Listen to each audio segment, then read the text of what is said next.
livre para todos os públicos.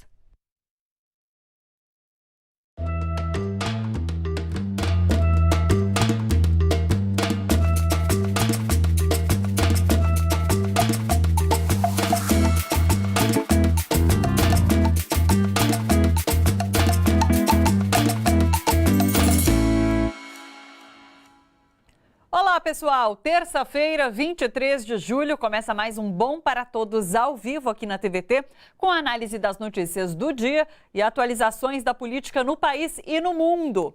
No mundo, porque hoje é dia de entender os rumos da União Europeia com a eleição de um novo primeiro-ministro no Reino Unido, que promete levar a cabo o Brexit, com ou sem acordo. Eleição presidencial na Argentina, que se aproxima, e a disputa dos Estados Unidos com o Irã, que chegou às águas brasileiras. Já já a gente conversa sobre tudo isso aqui no estúdio. Vamos falar sobre todas essas questões. Não esquece que a gente está ao vivo também pelo YouTube. É só você escrever lá Rede TVT. Participe com a gente, mande perguntas, comentários, dê like no nosso vídeo e compartilhe também.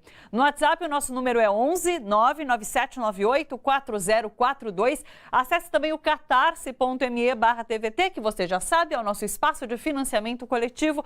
Você pode ajudar a TVT nesse momento em que outras vozes são essenciais para o debate. Vamos aos destaques desta terça aqui no Brasil. Veneno na comida. Ministério da Agricultura aprovou o registro de mais 51 agrotóxicos. Desde o início do governo Bolsonaro, já são 262 novos registros de veneno. Na média, o equivalente a 1,31 agrotóxico liberado por dia desde que Bolsonaro assumiu a presidência. Hoje, a Agência Nacional de Vigilância Sanitária, Anvisa, aprovou um novo marco regulatório para a avaliação e classificação toxicológica de agrotóxicos, passando a se alinhar ao padrão internacional. Segundo a Anvisa, o método é mais restritivo. Vamos ver. Na Bahia, sem a presença do governador Rui Costa, Jair Bolsonaro inaugurou hoje pela manhã o terminal Glauber Rocha, em Vitória da Conquista. O governador desistiu de participar da cerimônia depois que Bolsonaro dobrou a lista de convidados oficiais e mandou cercar o aeroporto por tapumes. Além de desistir da inauguração, Rui Costa não autorizou que a Polícia Militar baiana fosse deslocada para fazer a segurança do evento. Numa entrevista à Rádio Metrópole hoje de manhã, Costa declarou, abre aspas, eu não posso colocar a Polícia Militar para espancar o povo baiano que quer conhecer o aeroporto. Então, quem é impopular e tem medo de ir para as ruas, fique em seu gabinete. Se o evento é exclusivamente federal, as forças federais que cuidem da segurança do presidente. Não posso botar a PM para entrar em conflito com pessoas que querem ver o aeroporto, fecha aspas.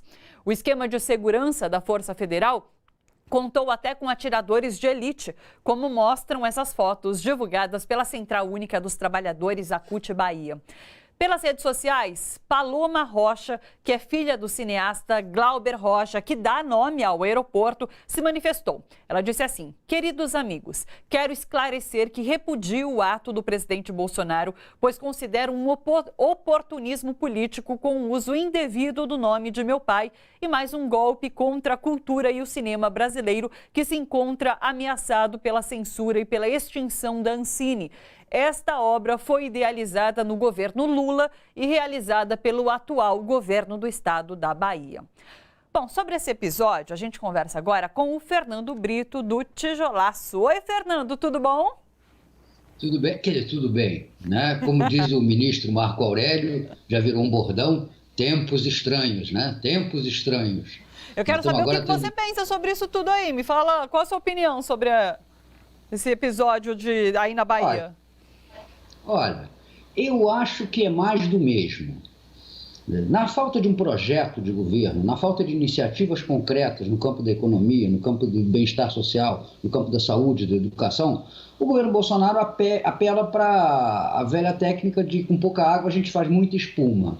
Sacode, sacode, sacode, sacode, faz borbulhas que ele próprio depois se desdiz, se desmente, não foi bem assim, entenderam errado, foram esses petistas da imprensa que transformaram isso num escândalo, eu não fiz nada disso, eu sou até um nordestino, cabra da peste, a minha filha tem sangue cearense, enfim, tangencia depois, primeiro espeta, depois tangencia.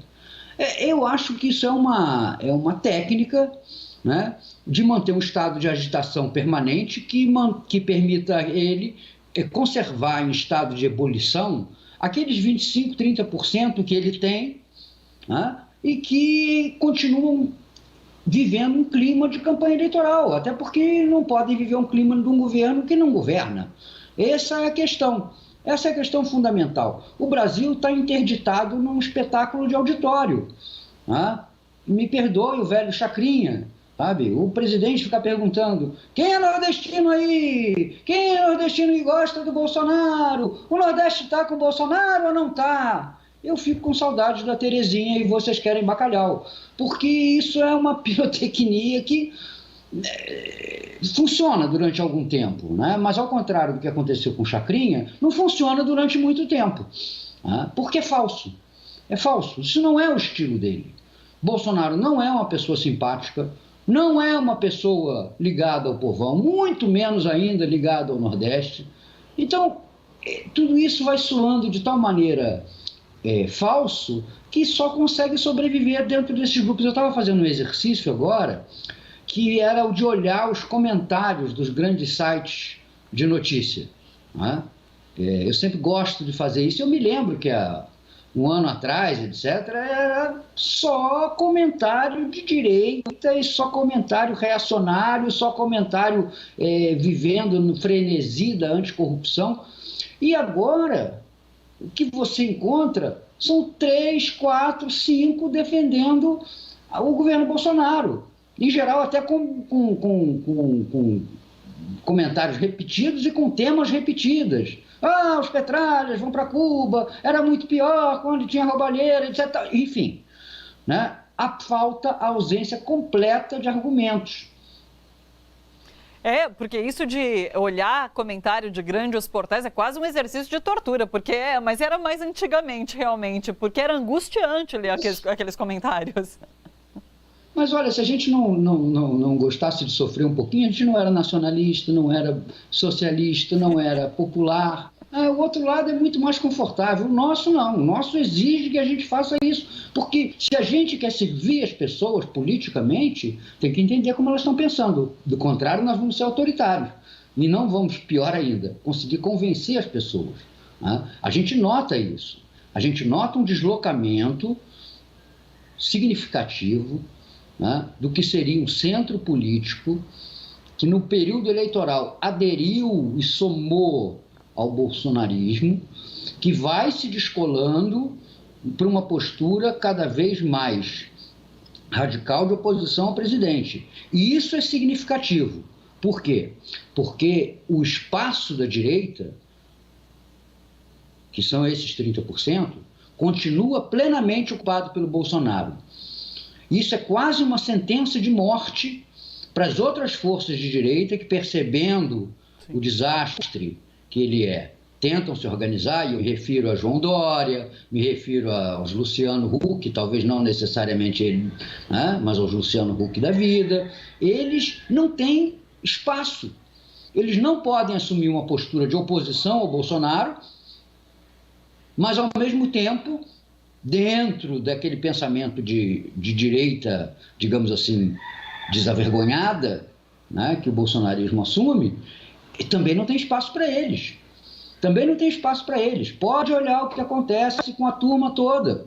O Rodrigo Maia posa de estadista, diz que foi ele que conduziu a reforma, etc. e tal, mas dentro daqueles grupos que se manifestam, né, pró-Bolsonaro, ele é ridicularizado, estigmatizado, xingado, enfim, não tem espaço para mais ninguém. Na direita brasileira, o espaço continua todo ocupado por Bolsonaro.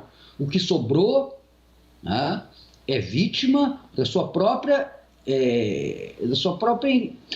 incoerência, né, em ter apoiado um projeto fascistoide. Né? Agora tem que aguentar ele no poder. Sim. Fernando, queria sua opinião sobre essa questão de dados oficiais, porque no final de semana teve essa questão de que o INPE não pode divulgar dados oficiais sobre o desmatamento e a isso se acumula a questão do IBGE não pode divulgar dados sobre desemprego, Fiocruz não pode divulgar dados sobre o uso de drogas no país, sobre debate sobre drogas no país. Ou seja, os números oficiais estão vetados. A mecânica é mais ou menos a mesma. Não é que o IBGE ou o INEP não possam divulgar dados. Primeiro, esses dados são contestados e chamados de mentirosos.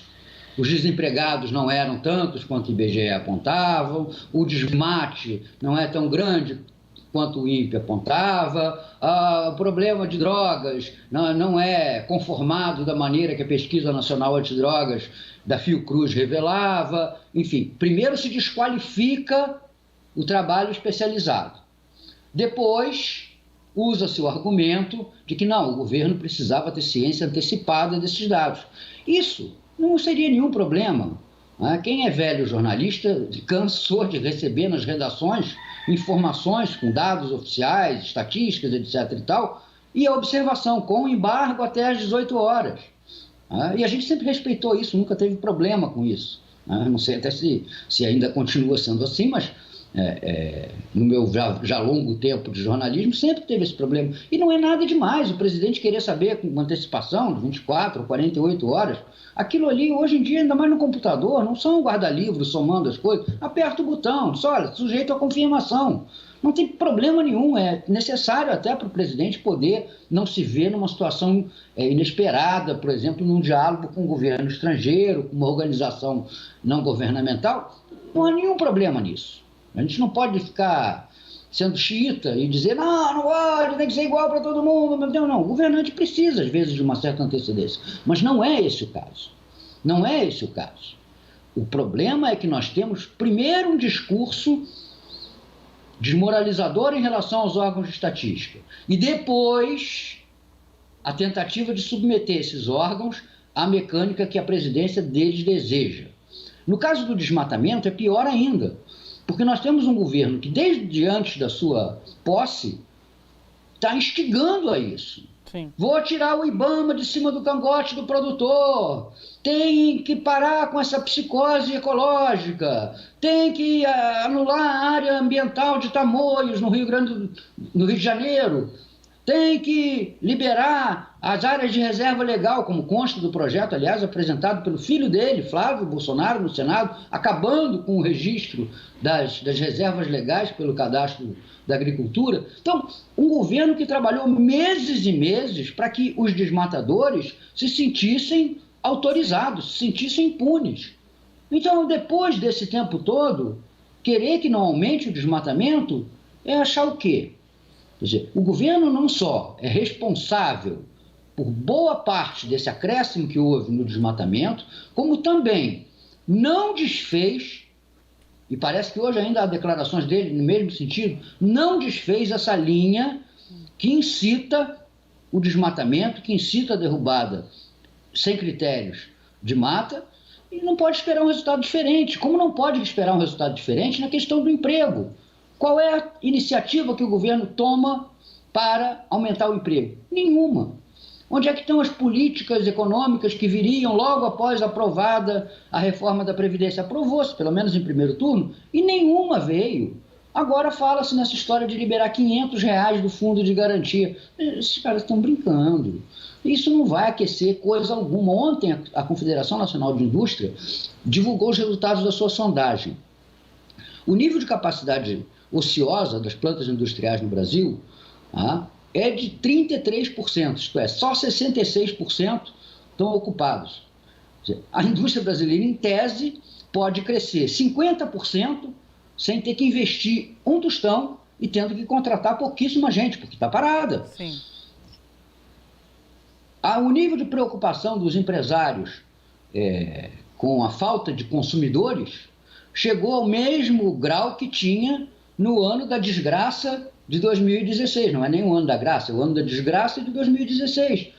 Então, vai reclamar depois se o IBGE mede um crescimento no desemprego? Como assim, se a realidade está induzindo a isso?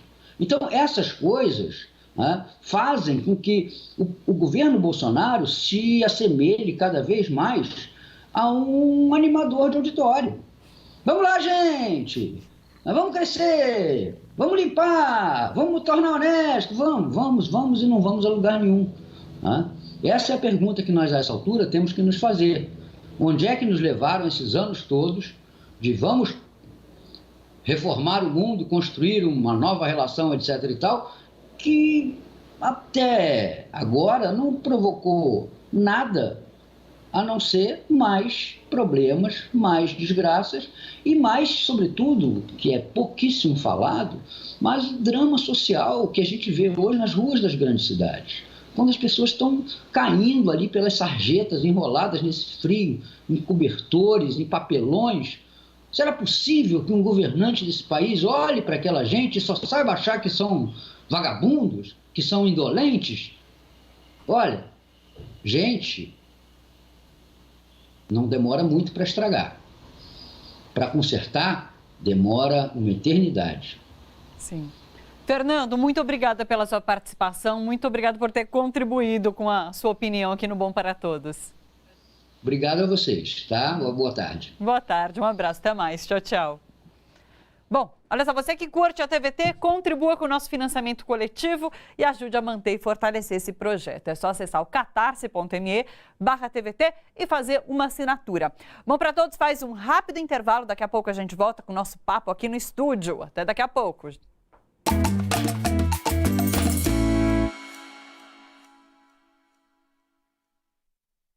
Gente pelo YouTube.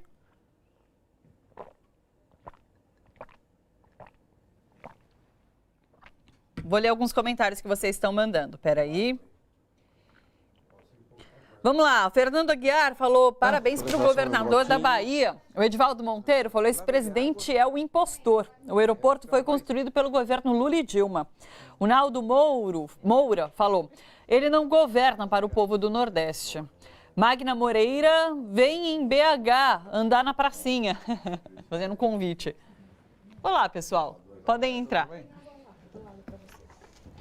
Ramon, isso. Prazer, Thalita. Ramon, tudo Seja bem? muito bem-vindo. Pode muito sentar obrigado. aqui. Igor! Como é que você está? Eu tô bem. Que prazer ter você de novo. Pois é, quanto tempo. Não é? Pode se sentar. Senta aqui, pronto. Deixa eu só... Voltamos aos anos 50? É? Voltamos aos anos 50. Você viu o nosso sofá retrô, né?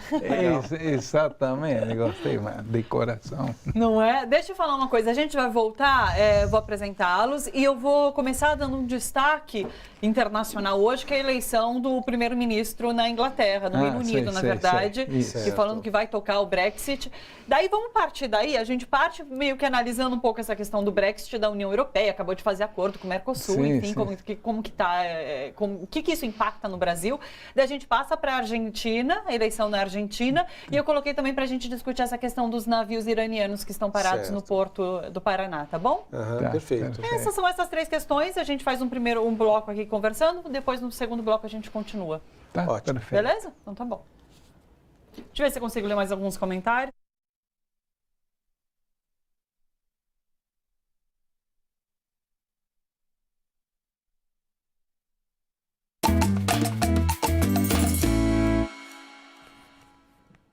Bom para Todos, ao vivo, de volta aqui na TVT. Destaque internacional hoje é a escolha do conservador Boris Johnson para ser o próximo primeiro-ministro do Reino Unido. O ex-prefeito de Londres e ex-ministro de Relações Exteriores prometeu concluir o Brexit até 31 de outubro, que é a data limite para a saída do Reino Unido da União Europeia.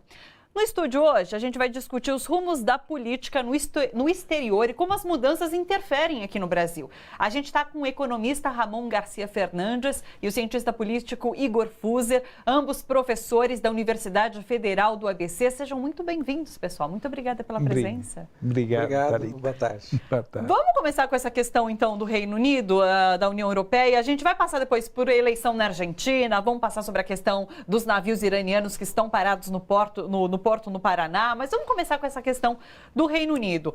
O que vocês acham? O que representa essa eleição do Boris Johnson nesse momento? Vocês acham que ele vai dar cabo realmente de tirar o Reino Unido da União Europeia? Que isso vai acontecer de fato? Porque 2 já passaram e não conseguiram, né?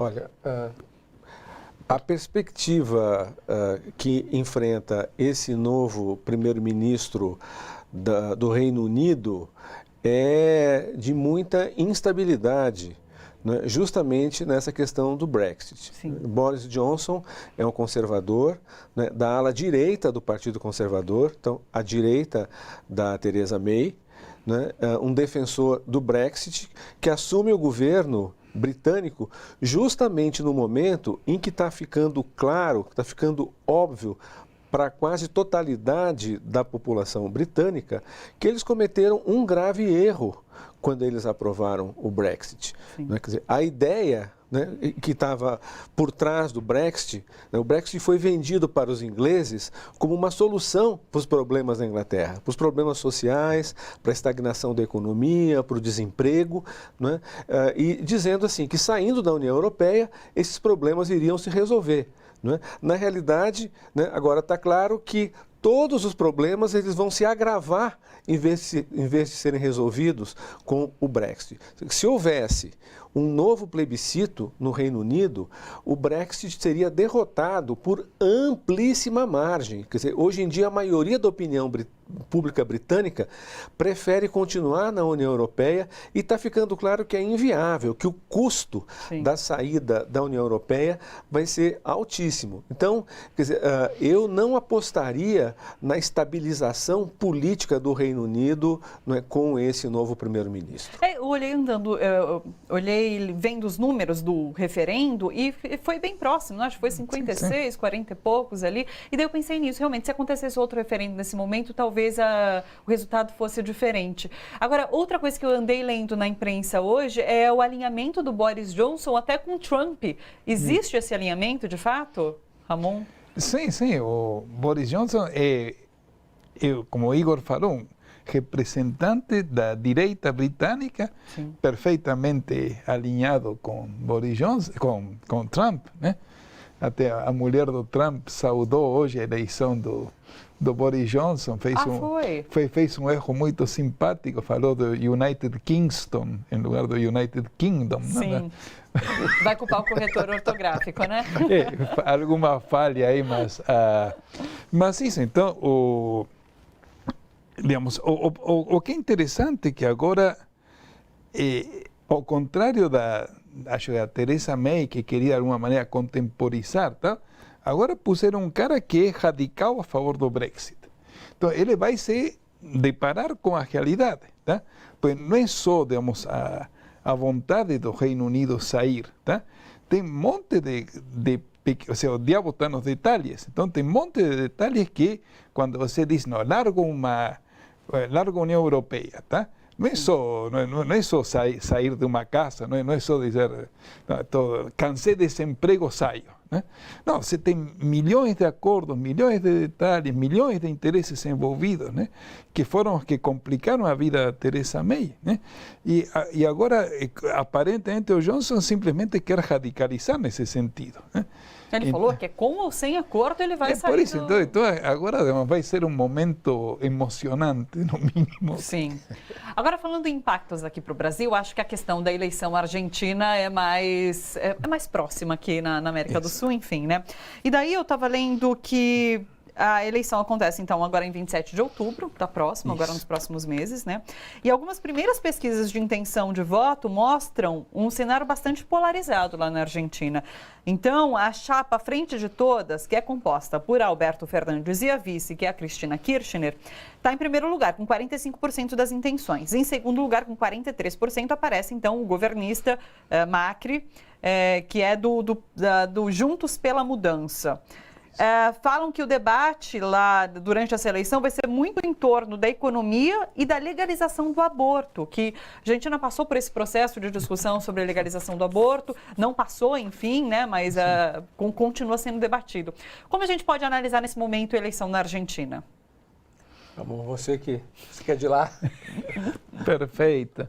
Então, veja, em primeiro lugar, a eleição vai ser em 27 de outubro, né? Sim. Tem um segundo turno no dia 24 de novembro, se for preciso, né? Mas antes disso tem uma eleição que eles chamam chamam-se as primárias abertas, simultâneas e obrigatórias, tá? Que são as eleições obrigatórias. Então, ou seja, em princípio, todo mundo deveria ir votar nessas eleições. E essas eleições, em princípio, serviriam para escolher o candidato dentro de cada partido, se tivesse 2 ou 3 chapas. Tá? Mas, como em realidade, tanto o Frente de Todas como Juntos pela Mudança só tem um candidato, no fim, isso vai ser uma espécie de grande pesquisa de opinião. Sim, sim. Que vai ser agora, daqui a 2 semanas, dia 11 de agosto. Né? Então, isso aí vai ser realmente o sinal, né, de como que está a opinião das pessoas. Né? Quase uma prévia das eleições, é uma prévia das eleições, assim, é muito curioso, porque, digamos, era teoricamente uma coisa para escolher entre chapas, né? Só que, como tem só uma chapa em cada um dos grandes partidos, então, digamos, acaba sendo só uma pesquisa de opinião. Tá? E acontece no mesmo dia dos dois. Não, todas as pessoas têm que ir votar. Sim. E as pessoas escolhem, digamos, eu quero votar no candidato, ou seja, do partido X, quero votar no candidato do partido Y. Tá? Mas, então, isso vai ser uma espécie de grande prévia das eleições. Então, já que inclusive pode afetar, porque, por exemplo, estão dizendo, que acho bastante razoável, uma questão importante na Argentina, que os argentinos são obsessionados pelo dólar, tá? É como fica o preço, como fica o dólar, o câmbio. Tá? Então, estão dizendo que se a vantagem do Alberto Fernandes sobre o Macri for muito grande, isso pode disparar o dólar, tá? E enfraquecer ainda mais a posição do Macri. Tá? Se a distância for pequena, curiosamente isso reforça, mantém o dólar e reforça a posição do Macri. Tá? Então, digamos, realmente essas primeiras eleições, né, vão ser um grande termômetro para o que vem lá na frente em outubro e em novembro. Claro. Né? Agora, Igor, Bolsonaro já se mostrou bastante próximo do governo Macri, né? O que representa essas eleições se, por acaso, a chapa que tem Cristina Kirchner como vice levar as eleições no país vizinho? Essa eleição na Argentina, ela tem uma dimensão, uma importância que vai muito além do quadro político específico daquele país. Né? Ela tem um alcance para toda a América Latina, especialmente para a América do Sul. Né? Vamos lembrar que a Argentina deu início à onda, digamos assim, né, de governos de direita na região. Né? Dos países da América Latina que tinham governos progressistas, a Argentina foi o primeiro a mudar de rumo, né? E o único, até hoje, o único na América do Sul, onde a mudança em direção à direita se deu pelas urnas. No Brasil nós tivemos um golpe, no Paraguai houve também um golpe, né? No Equador teve um presidente que virou a casaca, que foi eleito pela esquerda e depois se passou para a direita. Na Argentina foi um resultado pelas urnas, que agora, né, vai passar pela primeira vez, né, pelo teste das urnas em eleições presidenciais. Né? Macri está no primeiro mandato. Está completando o primeiro mandato, que grande parte dos argentinos espera que seja o único. Né?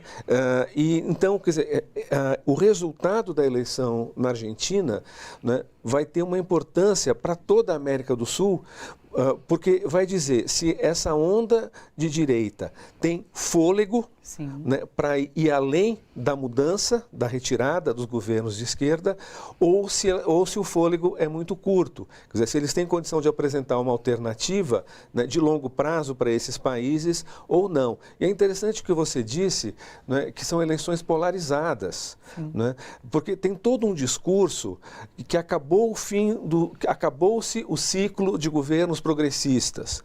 Né? Agora a onda vai em direção à direita. Né? Agora, se tivesse acabado o ciclo progressista, a Cristina Kirchner, que é a própria expressão do progressismo, né, na Argentina, ela não teria o protagonismo que está tendo agora. Né? Quer dizer, então, o kirchnerismo, que foi derrotado nas urnas em 2015, chega às eleições, né, de 2019 à frente nas pesquisas, não se sabe exatamente exatamente qual é o grau, né, de probabilidade que eles têm de ganhar as eleições, mas num cenário político na Argentina mais polarizado do que as eleições passadas de 2015. Ou você está com o campo kirchnerista, ou está com o campo da direita neoliberal, que se identifica no Brasil, claro, com o Bolsonaro, né, que é a tentativa de reeleição do Macri. Né? Então, a vida política na Argentina, né, ela continua polarizada em torno da figura dos Kirchner, né, da Cristina Kirchner. O Néstor Kirchner faleceu, né, já 4 anos, né, depois da ascensão da direita ao governo. Isso é muito interessante. Sim. É interessante porque os historiadores falam que a história é cíclica, né? Então, assim, alguns anos de governo de direita, depois vem governo de esquerda, só que esses anos de governo eram vários anos, né? Então, 20 anos ali, depois mais 20 anos. Agora, esse governo do Macri, se houver uma transição de volta para um governo progressista de esquerda, vai se mostrar que os tempos estão se encurtando. E daí no Brasil isso também pode se refletir na eleição de 2022. A gente pode fazer essa leitura de que os tempos estão se encurtando de transformação, de mudança de governo de direita para de esquerda? Sim, qualquer resultado na Argentina vai ser uma referência para nós, né? Olhando pelo outro lado, quer dizer, se ganha o Alberto Fernandes, né? A Cristina Kirchner é candidata a vice do Fernandes. Ela poderia ser candidata a presidenta, mas ela preferiu ser vice e colocar como cabeça de chapa, como candidato a presidente, uma figura mais moderada, né? Que abre espaço no centro do espectro político, né, e permite o reagrupamento de forças peronistas que estavam dispersas. Né? Se acontecer essa vitória do Fernandes, ela vai ser uma referência para a esquerda brasileira, para o PT, para outros partidos, né, de como que devemos formatar, desenhar uma alternativa ao Bolsonaro. Né? 2002 hoje parece muito distante, né? As coisas acontecem muito depressa, mas é o horizonte eleitoral que nós temos. Claro. Né?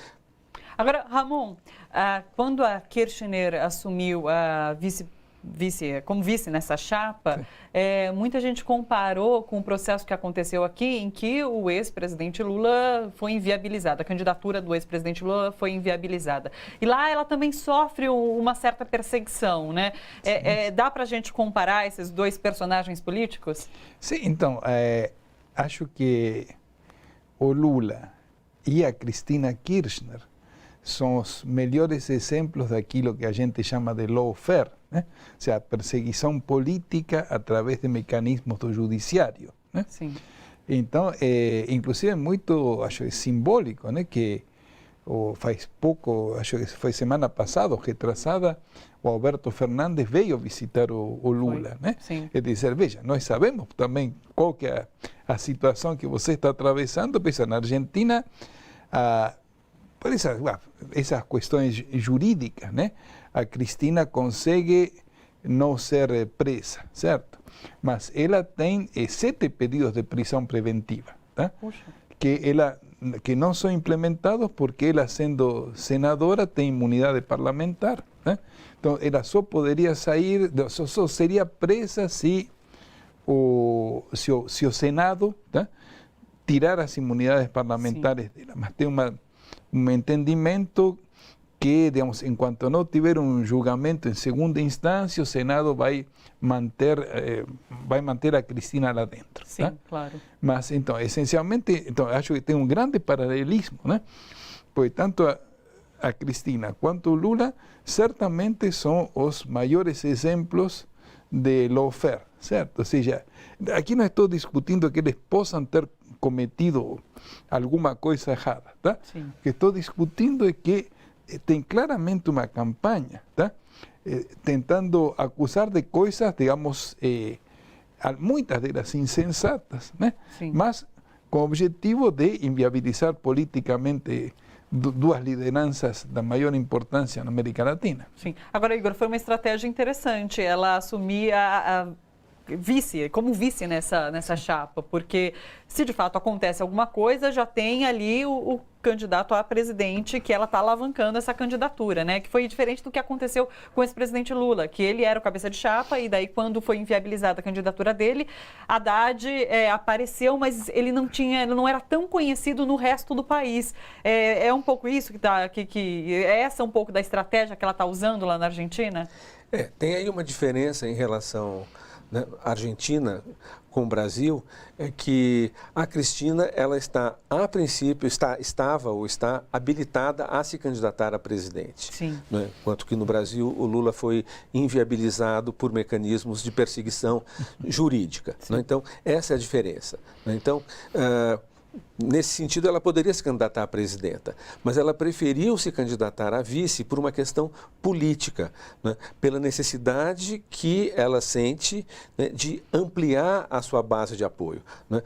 Por exemplo, nessa eleição agora da Argentina, ela tem do lado dela uma figura, que é o Sérgio Massa, que é um peronista. O peronismo é muito amplo, tem peronismo na Argentina para todos os gostos, desde a extrema-direita até a extrema-esquerda, tem de tudo. Então, era um peronista, mas no centro, do centro-direita, quase, no espectro político argentino, que na eleição passada ele concorreu contra o candidato da Cristina, né?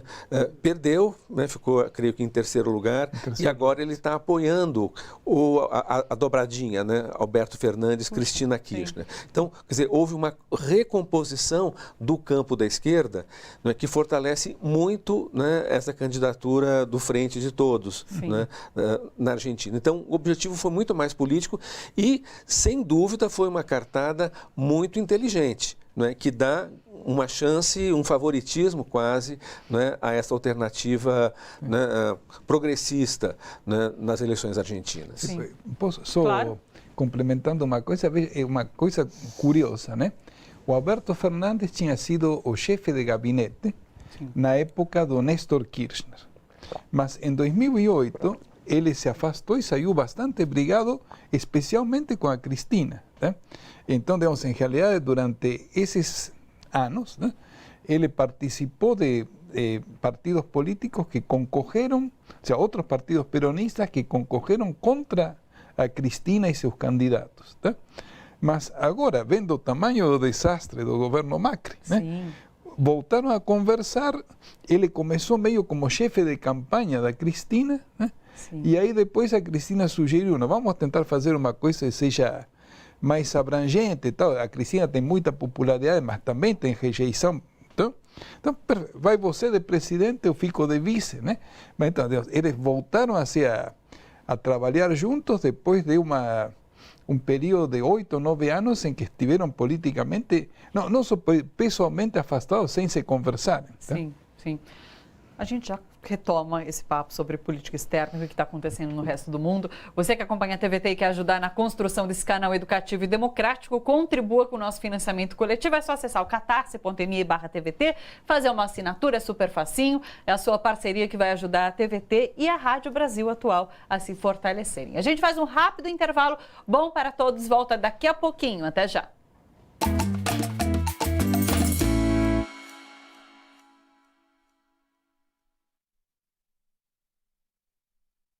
Mudar de assunto e depois qualquer coisa eu volto no final. Porque você falou sobre essa questão da reconexão das forças progressistas na Argentina. Eu queria saber aqui no Brasil. Também.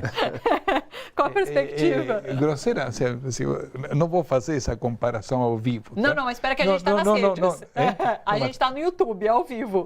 Então tá bom. Peraí, que a gente já fala sobre a parabólica. A parabólica, não, perfeito. Então. Olha, deixa eu ler alguns comentários.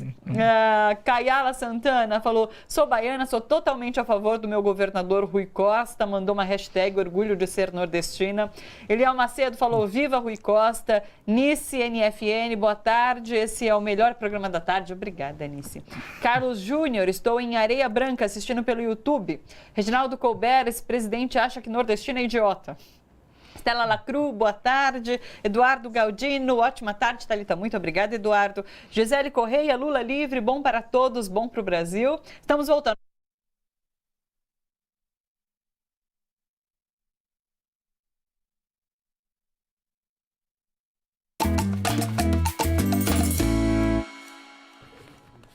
Bom para todos, ao vivo de volta aqui na TVT. Olha só, terminou na semana passada o Fórum de Alto Nível da ONU em Nova York, que discute o avanço da Agenda 2030, que estipula metas para o desenvolvimento sustentável e a redução de desigualdades sociais no mundo todo. Essa foi a 4ª edição do Fórum e, apesar do Brasil ter participado ativamente da criação dessa agenda em 2015, esse ano o governo decidiu não participar do evento da ONU. Quem esteve lá foi o Jorge Abraão, coordenador-geral do programa Cidades Sustentáveis da Rede Nossa São Paulo. E é com ele que a gente conversa agora para saber sobre as principais discussões travadas lá no Fórum. Oi, Jorge, boa tarde, tudo bom? Boa tarde, Thalita, você e todas e todos os telespectadores. Quero que você conte um pouco para a gente, então, como foi esse evento lá em Nova York, na ONU. Por que o Brasil decidiu não participar? Explica para a gente. Pois é, Thalita, talvez valesse a pena para os nossos telespectadores só falar da importância, digamos assim, dessa Agenda 2030 e o que ela significa. Porque eu acredito que muitas pessoas precisam entrar dentro, digamos, se conscientizar da importância desse processo. Bem, essa agenda ela é uma agenda que é uma agenda comum para todos os países do mundo. A ONU ela trabalhou muito essa agenda durante muitos anos e depois da Rio+20, em 2012, isso teve um processo de velocidade grande para o lançamento de uma agenda que valesse para todos os países do mundo. É importante ressaltar que o Itamaraty, quer dizer que os diplomatas brasileiros tiveram um papel muito importante nesse processo de formação dessa agenda. Ela é lançada em 2015 e ela é lançada com 17 objetivos. É a agenda para chegar em 2030, é um planejamento futuro. Como é que o mundo vai chegar em 2030, considerando que nós estamos com um modelo de desenvolvimento insustentável, que nós estamos, de alguma forma, aquecendo demais o planeta, que nós vamos chegar em 3, 4 graus Celsius, e isso gera problemas enormes de inundações, de secas, de tufões, o que for, que nós estamos com problemas sociais muito grandes, existem 68 milhões de pessoas, por exemplo, vagando pelo planeta por conta de problemas sociais, climáticos, políticos, e que nós temos que, portanto, que entregar soluções. Essa agenda, portanto, vem como algo para inspirar os países a avançarem na direção do desenvolvimento sustentável. Isso foi lançado em 2015. Sim. E a cada ano existe uma reunião na ONU para ver como essa agenda está avançando. A reunião desse ano, de 2019, fecha o primeiro ciclo de 4 anos e esse fórum ele era mais importante porque vai se levar uma mensagem aos presidentes na Assembleia Geral da ONU agora em setembro. Então, o que se fala para os presidentes do andamento dessa Agenda 2030. Então, foi um pouco esse o contexto dessa reunião e lá se pôde observar como as questões estão avançando. E aí inicia isso que você colocou, não é, Thalita? E eu fecho só essa primeira intervenção dizendo assim, de uma maneira geral, a agenda avança, mas numa velocidade muito menor do que é necessária e numa escala muito menor do que é esse desafio. Do jeito que ela está andando atualmente, nós não conseguiremos, na verdade, avançar e chegar em 2030 com essas metas, porque as metas são muito interessantes. Por exemplo, nós temos que acabar com a pobreza até 2030. Nós temos que não permitir que o planeta cresça 2 graus Celsius. Nós temos que reduzir as desigualdades à metade. Nós temos que dar educação de qualidade para todas as pessoas do planeta. Então, são metas ambiciosas. É como se fosse assim, temos que fazer em 12 anos o que nós não fizemos em 10.000. Porque esses problemas, eles permanecem, eles vêm avançando desde que nós estamos, digamos, reunidos em cidades, não é? Mas é uma meta inspiradora e eu acho que é muito importante, as cidades têm uma oportunidade muito grande para avançar nessa direção. Sim.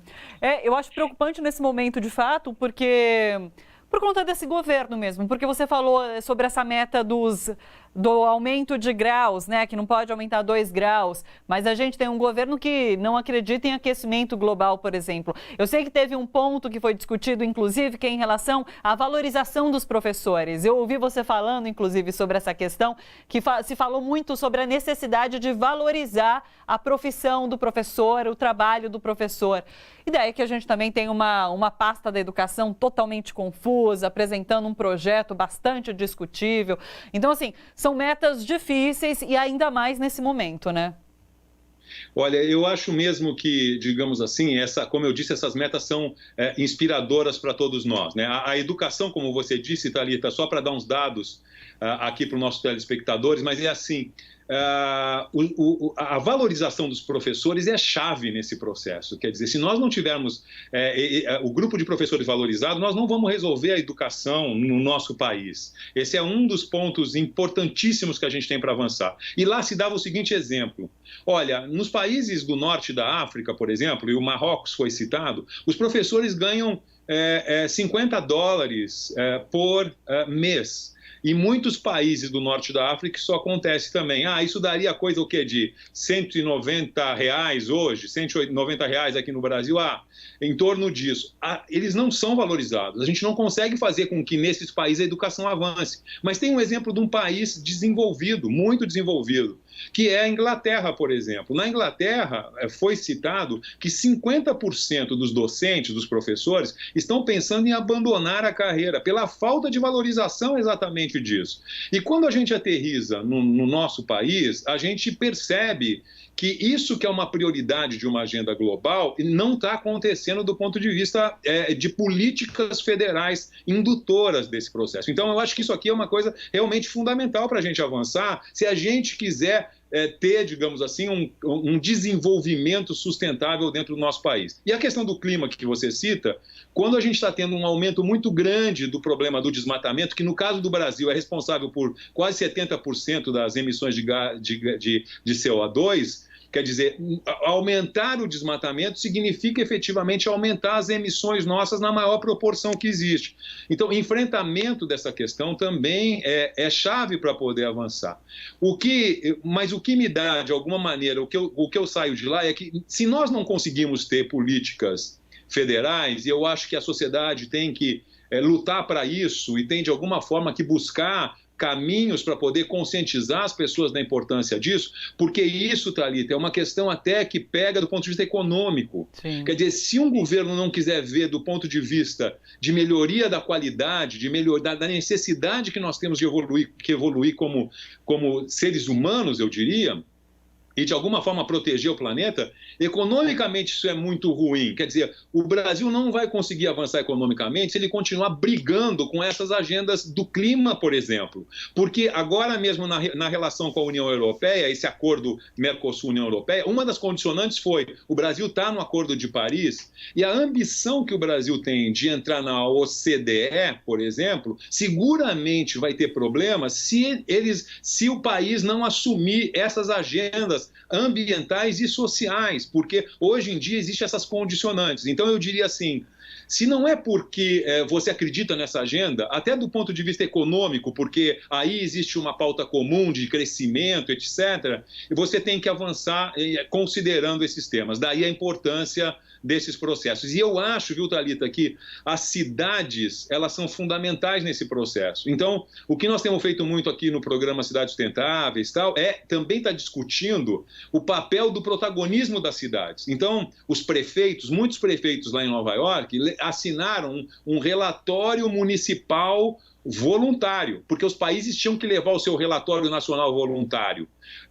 Muitas cidades apresentaram seus relatórios. O que significa isso? Independente dos governos federais, as cidades começam a ter uma autonomia, um protagonismo, e isso pode ser, sim, uma forma de avançar nessa agenda. Muito importante.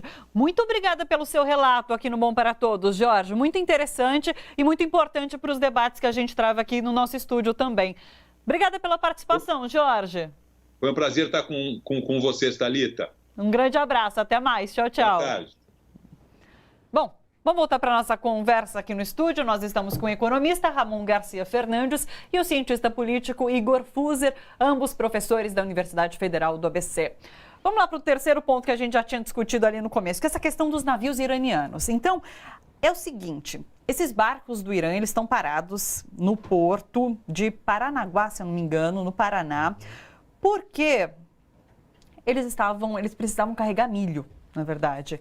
E a Petrobras não está querendo abastecer os navios por conta de uma possível retaliação dos Estados Unidos, porque os Estados Unidos está com esse embargo em relação ao Irã. Mas, inclusive, tem uma cláusula dizendo que alimentos não entram nessa questão do embargo, né? O que tudo isso representa? Por que o Brasil está se alinhando aos Estados Unidos numa questão referente ao Irã? Expliquem para a gente, por favor. Quem começa?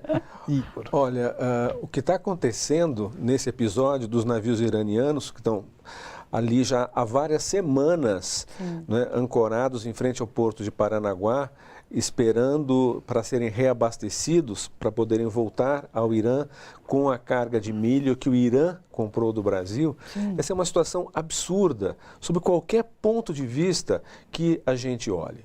Né? Quer dizer, em primeiro lugar, né, não faz o menor sentido, né, o Brasil acatar, ainda mais desta maneira, a um embargo unilateral dos Estados Unidos contra o Irã, sem qualquer consideração, em primeiro lugar, para o interesse nacional brasileiro, sem contar as normas internacionais, sem considerar princípios de justiça, etc. Né? Quer dizer, está em jogo aí, em primeiro lugar, a relação comercial que o Brasil tem com o Irã.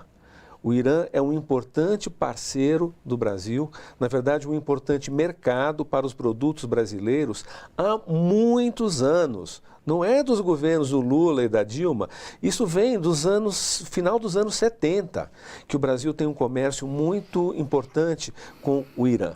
Né? Atualmente, o Brasil tem um superávit, ou seja, um ganho de 19 bilhões de dólares, né, no comércio com o Irã. O Brasil praticamente só vende para o Irã, o Irã exporta para o Brasil muito pouco. Né? O Irã é o quinto maior mercado para os produtos agrícolas brasileiros, é o maior mercado para o milho brasileiro. Né?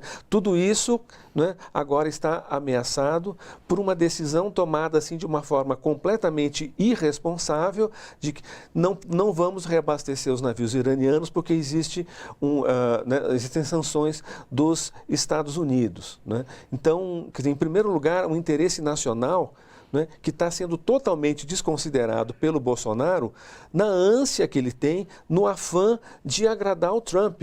Né? Quando foram perguntar para o Bolsonaro no domingo sobre o assunto, ele falou, olha, o negócio é esse mesmo, nós estamos alinhados com os Estados Unidos e é isso que interessa, isso está acima de tudo. Né? Em segundo lugar, não é assim que se fazem as coisas.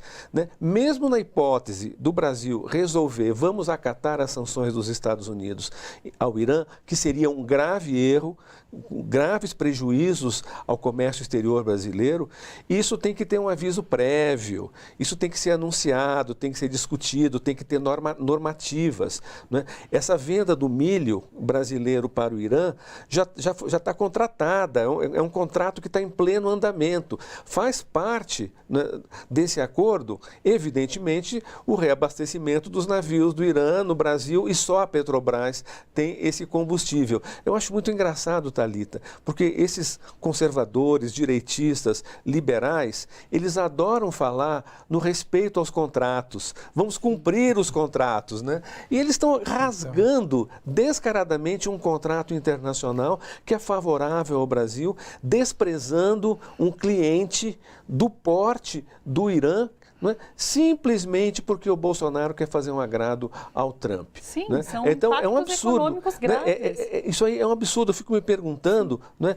Esses agricultores, né, brasileiros que vendem seu milho, seus grãos para o Irã, né, e outros produtos, a carne de frango, né, quer dizer, os países com maioria muçulmana são um mercado muito importante para o frango brasileiro, porque eles, não, por motivos religiosos, não comem carne de porco. Né? Então, isso não afeta só o comércio do Brasil com o Irã. Isso tem uma dimensão muito maior. E simplesmente não se pensa nisso. Né? Então, quer dizer, os empregos que estão em jogo, a fonte de receitas, a fonte de impostos, tudo isso é desprezado. Sim. O interesse nacional é a última coisa que conta para esse governo. Ramon, quero saber sua opinião também. Então, como é claramente uma quebra de contratos, né? Fora tem um aspecto humanitário, né? Também.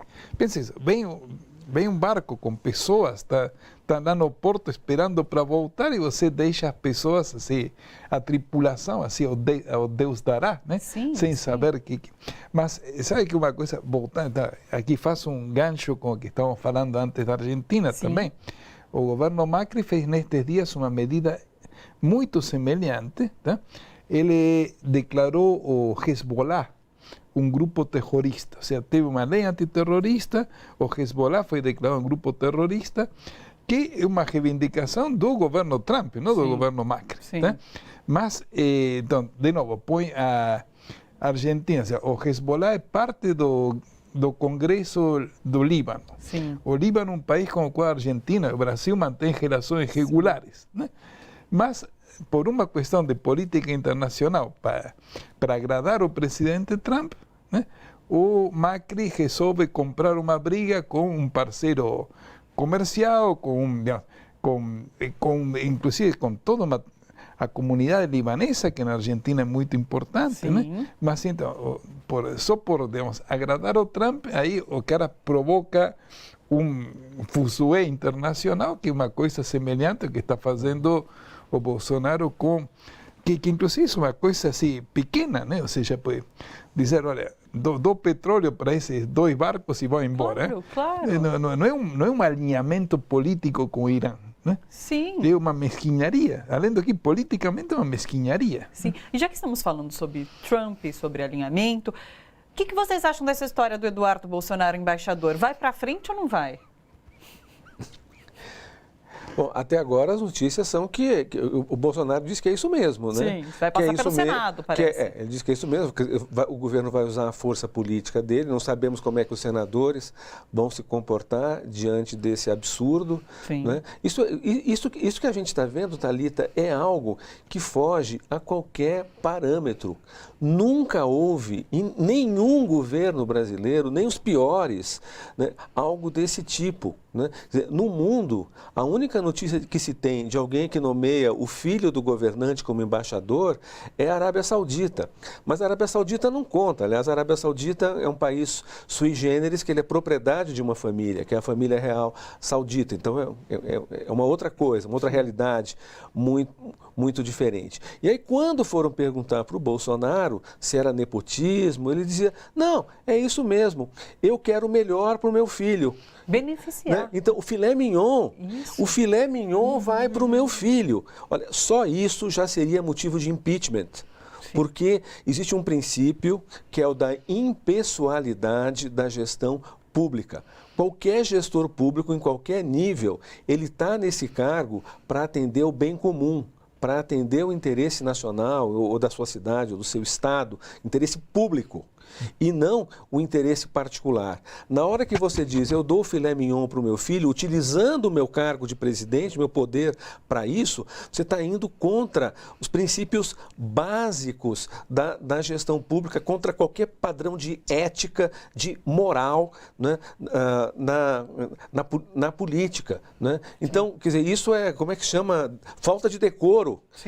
Olha, isso é falta de decoro, que é motivo constitucional para o impeachment. Então, isso é um escândalo, mas é um escândalo tão grosseiro, que mesmo gente da direita que apoia as políticas mais grotescas do Bolsonaro. Hoje estava vendo aquele Maílson da Nóbrega, que é um direitista contumaz, inimigo da classe trabalhadora, defensor da destruição dos direitos e tudo mais. O Maílson estava dizendo, olha, isso aí está errado. É incrível, né? Ramon, uma última fala sua, a gente já está quase finalizando. Queria saber, também acho um absurdo essa questão do embaixador, é claro. Não tem como, Deus. Eu posso me candidatar então para embaixador na Argentina, falo espanhol bem. Tá então, vendo? Sabe fazer churrasco? Sei fazer churrasco, sei fazer chimarrão. Dança tango? Também, então tenho todas as aptidões para ser o próximo embaixador. Tá aí, olha. Pessoal, quero agradecer muito a presença de vocês. Um debate de alto nível, trazendo muita informação para os nossos telespectadores. Muito obrigada. Foi um prazer, Thalita. Obrigado, Thalita. Muito obrigado. Muito obrigada. Você que curte a TVT, não se esqueça de contribuir com o nosso financiamento coletivo. É só acessar o catarse.me/TVT. Se você está assistindo pelo YouTube, não esquece de curtir o nosso vídeo. E se quiser, compartilha também para a gente chegar para muito mais gente. Muito obrigada pela companhia hoje. Bom para todos. Volta amanhã. Até lá.